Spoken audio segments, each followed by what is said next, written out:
स्वागत है आपका फिर से मेरे YouTube चैनल PYQ हब में। पिछली वीडियो में हमने एक्सरसाइज 1.1 के क्वेश्चन नंबर 1 के पार्ट 2 तक कंप्लीट किया था। इस वीडियो में हम पार्ट 3 कंप्लीट करेंगे। पार्ट 3 हमारा सेट ए दिया है हमें एक 1 2 3 4 5 6 रिलेशन दिया है एक्स कॉमा वाई, जहाँ वाई जो है वो डिविजिबल है एक्स से। ठीक है, हमें इसमें बताना है कि ये रिफ्लेक्सिव है, ट्रांजिटिव है या नहीं है, या सिमेट्रिक है या नहीं है। ठीक है, तो फिर अब रिफ्लेक्सिव के केस में देखते हैं हम पहले। तो रिफ्लेक्सिव में हमने पढ़ा था कि अगर एक्स कॉमा वाई जो है बिलोंग करता है आर को, देन एक्स कॉमा एक्स जो है वो भी बिलोंग करेगा आर को। ठीक है, तो सपोज एग्जाम्पल लेंगे हम। एग्जाम्पल लिया हमने, सपोज हमारा 1,2 है वो बिलोंग करता है आर को। ठीक है, यानी कि बिलोंग करता है आर को, और देन 1,1 भी बिलोंग करेगा आर को। यानी कि इसका मतलब ये है कि अगर 2 इज डिविजिबल बाई 1, ठीक है, 2 इज डिविजिबल बाई 1, देन 1 तो होगा ही डिविजिबल उससे, देन 1 इज डिविजिबल बाय 1। इसका मतलब हो गया कि जो x होगा वो x से डिविजिबल होगा, खुद से डिविजिबल होगा, ये तो होता ही है। 2 तो होता है 1 से डिविजिबल होता ही है। ठीक है, ठीक है, तो 2 1 से डिविजिबल है, यानी कि हमें यही स्टैब्लिश करना था y is divisible by x। तो यहाँ से हमें पता चल गया कि ये रिफ्लेक्सिव रिलेशन होगा। So it is a reflexive relation. अब हम अगले में जाएंगे, सिमेट्रिक रिलेशन है जो। अब सिमेट्रिक में हम क्या पढ़ते हैं कि अगर x कॉमा वाई जो हमारा बिलोंग करता है r को, then y comma x will also belong to I. इस केस में हम कहेंगे कि अगर y जो है वो डिविजिबल है x से, तो x जो होगा वो भी डिविजिबल होगा y से। ठीक है, अब हम इसको एग्जाम्पल से समझते हैं। एग्जाम्पल हमने सपोज लिया, अगर 2,4 जो है बिलोंग करता है r को, देन 4,2 जो होगा वो भी बिलोंग करना चाहिए r को। अब हम ये समझें कि ये कह रहा है कि 4 इज डिविजिबल बाय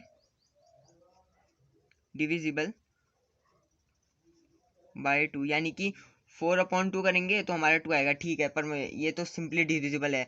एंड तो फिर क्या होगा, देन जो कह रहा है ये 2 is divisible by 4,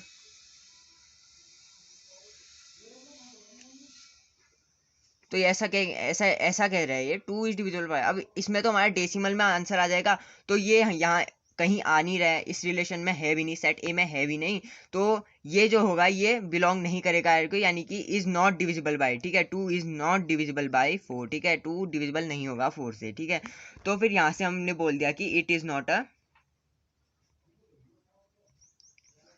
symmetric relation. ठीक है, ये सिमेट्रिक रिलेशन भी नहीं होगा। अब अगर हम जाएं ट्रांजिटिव रिलेशन में,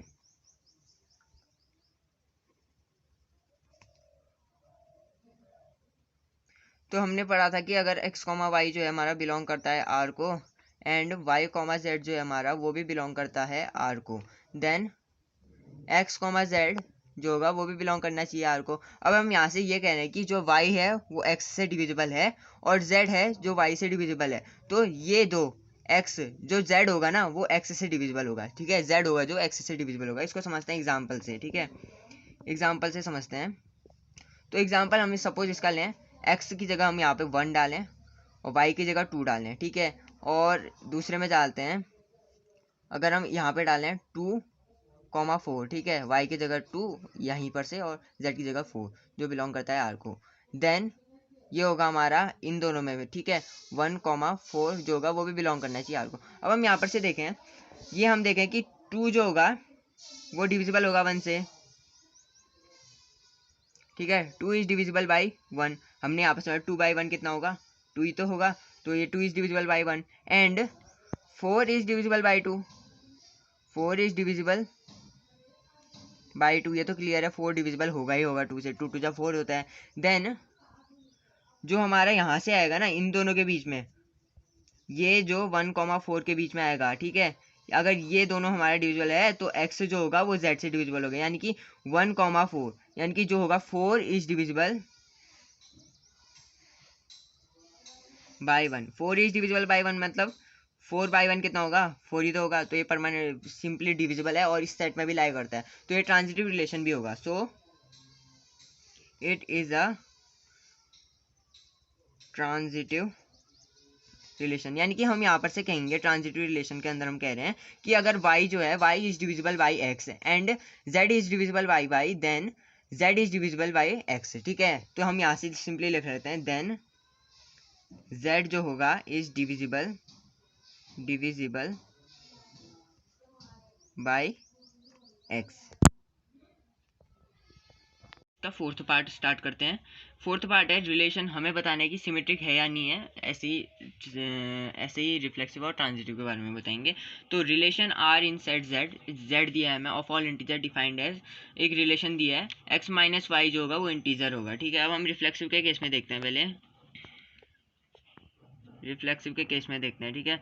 तो रिफ्लेक्सिव के केस में हमने पढ़ा था कि अगर एक्स कॉमा वाई जो है बिलोंग करता है आर को, then x comma x will also belong to R, ठीक है। तो हम सपोज यहाँ पे 1,2 ले लेते हैं, इसकी वैल्यू ये इंटीजर ही होंगे, ठीक है, बिलोंग टू आर। देन 1,1 भी बिलोंग करेगा आर को, यहाँ की हम यहाँ से देखते हैं 1 माइनस 1 जो आएगा वो हमारा 0 आएगा, यानी कि x माइनस एक्स की वैल्यू भी 0 आएगी, ठीक है, x माइनस एक्स की वैल्यू 0। सो ठीक है, जो होगा हमारे यहाँ से आ जाएगा x कॉमा एक्स जो है हमारा बिलोंग करता है आर को, ठीक है, for all integer, for x जहाँ पे सब इंटीजर है, ठीक है। यहाँ पे एक्स जो है क्या है, इंटीजर है। जैसे सपोज एक्स की वैल्यू 1 है, 1 भी एक इंटीजर है, ठीक है। यहाँ पे भी एक्स की वैल्यू 1 भी एक इंटीजर है। तो हम यहाँ से बोल सकते हैं कि आर इज रिफ्लेक्सिव रिलेशन। अब हम अगला केस में देखते हैं सिमेट्रिक के केस में। सिमेट्रिक के केस में देखें तो सिमेट्रिक बोलता है कि अगर एक्स कॉमा वाई जो है वो बिलोंग करता है आर को, देन वाई कॉमा एक्स भी बिलोंग करना चाहिए आर को।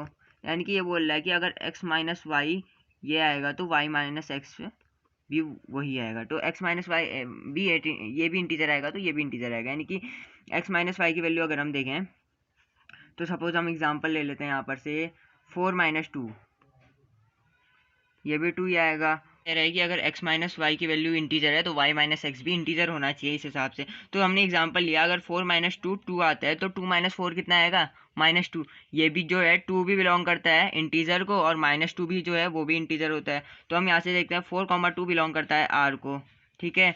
और जो यहाँ पर से आया है 2,4 भी जो है वो बिलोंग करता है आर को, ठीक है। तो हम यहाँ पर से लिख सकते हैं कि so it is a symmetric relation, ठीक है। यहाँ पर से ये सिमेट्रिक रिलेशन देखो ना, x माइनस वाई अगर इंटीजर है तो y माइनस एक्स, हमने वैसे ही वही यहाँ पे भी दिया, x कॉमा वाई अगर बिलोंग करता है आर को, y कॉमा एक्स भी बिलोंग करेगा आर को, ठीक है। तो यहाँ पर से हमारा सिमेट्रिक रिलेशन भी प्रूव हो गया। अब ट्रांजिटिव की बारी आई। ट्रांजिटिव क्या बोल रहा है, अगर x कॉमा वाई जो है हमारा बिलोंग करता है आर को, और y कॉमा जेड जो है वो भी बिलोंग करता है आर को, देन एक्स कॉमा जेड जो आएगा वो भी बिलोंग करना चाहिए आर को। अब हम इसको यहाँ से समझें, अगर एक्स माइनस वाई की वैल्यू एक इंटीजर है, सपोज इक्वल्स टू एक जेड है, ठीक है, वाई माइनस जेड की वैल्यू भी एक जेड है, जेड कैपिटल जेड है, ये इंटीजर है, तो देन जो एक्स माइनस स्मॉल जेड की वैल्यू कैपिटल जेड यानी इंटीजर आनी चाहिए। एग्जाम्पल से समझते हैं, अगर हमारा 1 माइनस 2 आएगा, ठीक है, सपोज हमने इसकी वैल्यू 1 ले ली, इसकी वैल्यू 1 माइनस 2 आएगा, ये कितना आएगा, -1 आएगा, ठीक है। ऐसे ही हम अगर 1 माइनस 2 की वैल्यू कितनी हो जाएगी, -1। यहाँ पे हमने 1 एक्स की वैल्यू 1 रखी, वाई की वैल्यू 2 रखी है, ठीक है। और ऐसे अगर हम यहाँ पर वाई की वैल्यू तो यही रहेगी 2, जेड की वैल्यू 3 करें, 2 माइनस 3 कितना हो जाएगा, यहाँ से -1 हो जाएगा। 2 माइनस 3 की वैल्यू अगर यहाँ पे -1 है तो ये भी बिलोंग करता है इंटीजर, ये भी एक इंटीजर है। तो x माइनस जेड यानी कि 1 माइनस 3, ठीक है। तो 1 माइनस 3 की वैल्यू कितनी आ जाएगी यहाँ से, -2। तो ये भी एक इंटीजर है, ठीक है, ये भी एक इंटीजर है। तो हम यहाँ पर देखते हैं, अगर 1,2 आएगा वो भी बिलोंग करता है आर को, यानी कि x कॉमा वाई, ठीक है। और y कॉमा जेड यानी कि 2,3 बिलोंग करता है आर को, और यहाँ से x कॉमा जेड आ जाएगा यानी कि 1,3 भी बिलोंग करेगा आर को।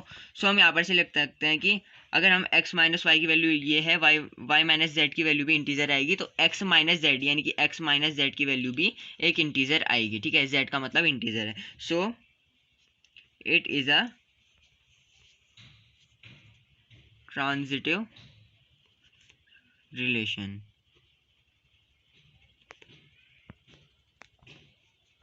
हम फिफ्थ पार्ट है जो फर्स्ट क्वेश्चन का, उसको देखते हैं। हमें इसमें भी बताना है कि रिफ्लेक्सिव, सिमेट्रिक और ट्रांजिटिव है या नहीं है।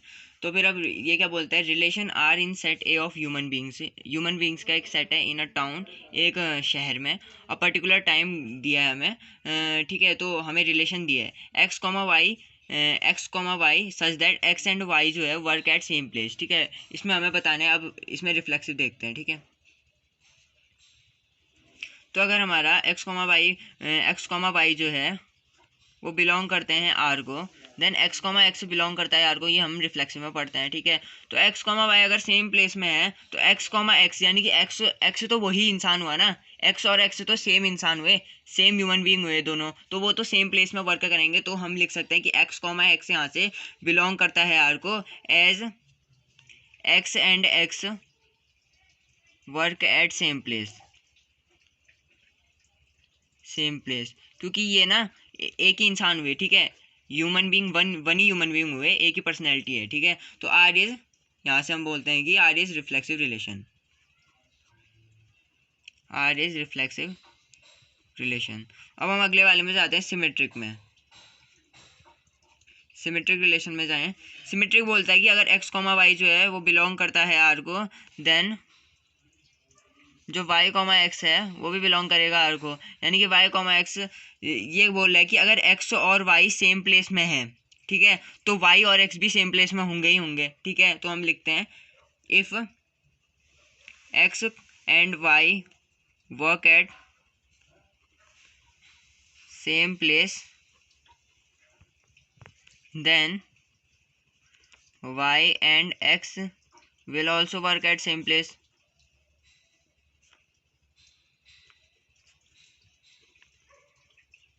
सेम प्लेस, बात तो एक ही ठहरी, एक्स वाई एक जगह काम करें या वाई एक्स एक जगह काम करें, so it is a symmetric relation, ठीक है।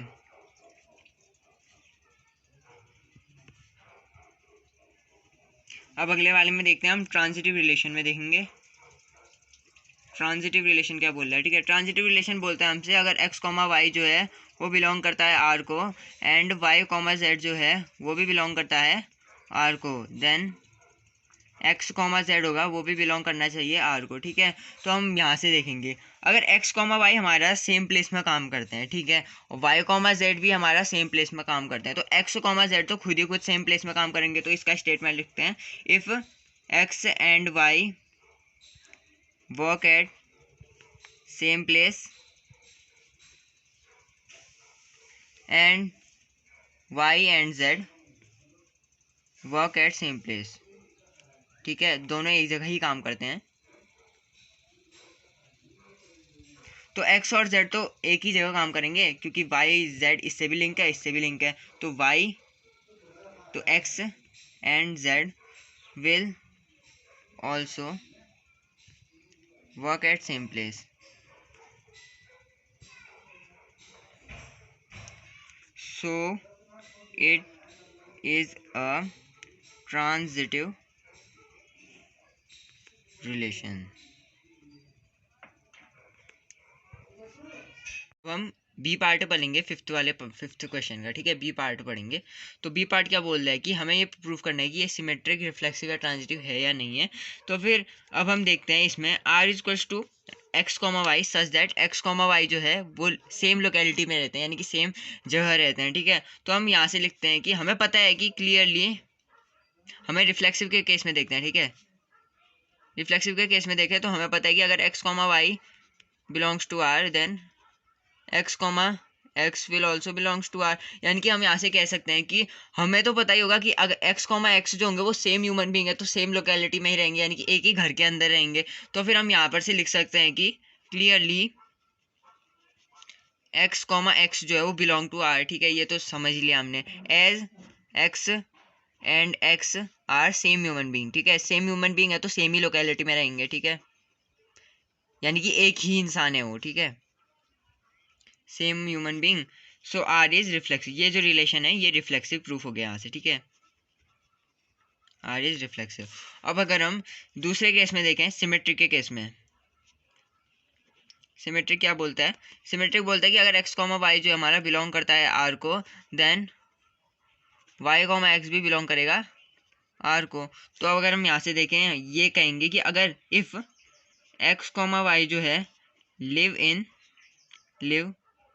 In same locality, then y comma x will also live in same locality. यानी कि ये कह रहा है कि अगर x कॉमा वाई एक ही जगह रहते हैं, यानी कि x और y एक जगह रहेंगे, तो y कॉमा x एक जगह रहे या x कॉमा y एक जगह रहे, बात तो एक ही है। तो ये सिमेट्रिक रिलेशन भी हो गया यहाँ से, ठीक है। So it is a symmetric relation. अब अगला देखते हैं ट्रांजिटिव के केस में। ट्रांजिटिव में देखें तो ट्रांजिटिव बोलता है अगर x comma y belongs to R and y comma z belongs to R, then x comma z जो होगा वो भी बिलोंग करेगा R को। यानी कि हम यहाँ से कह सकते हैं कि अगर x कॉमा वाई जो है वो सेम लोकेलिटी में रहते हैं, y कॉमा z भी सेम लोकेलिटी में रहेंगे, तो x कॉमा z तो वैसे ही सेम लोकेलिटी में रहेंगे, ठीक है, क्योंकि y इनसे इससे भी लिंक है और इससे भी लिंक है, तो x comma z same locality में रहेगा। तो हम यहाँ से स्टेटमेंट लिखेंगे इफ x एंड y lives in same locality and y and z lives in same locality, then x comma z will also live in same locality, ठीक है, ये भी सेम लोकेलिटी में ही रहेंगे, ठीक है। तो यहाँ से हमारा ट्रांजिटिव रिलेशन प्रूफ होगा, यानी कि it is a so R is a transitive relation. Transitive relation की बात करें तो ट्रांजिटिव, रिफ्लेक्सिव और सिमेट्रिक तीनों हैं, तो हम इसे ये भी कह सकते हैं कि ये एक इक्विवेलेंस रिलेशन है, ठीक है। Thank you and please like and subscribe the channel. अगर आपको वीडियो अच्छी लगी है तो प्लीज़ लाइक और सब्सक्राइब कर देना चैनल को।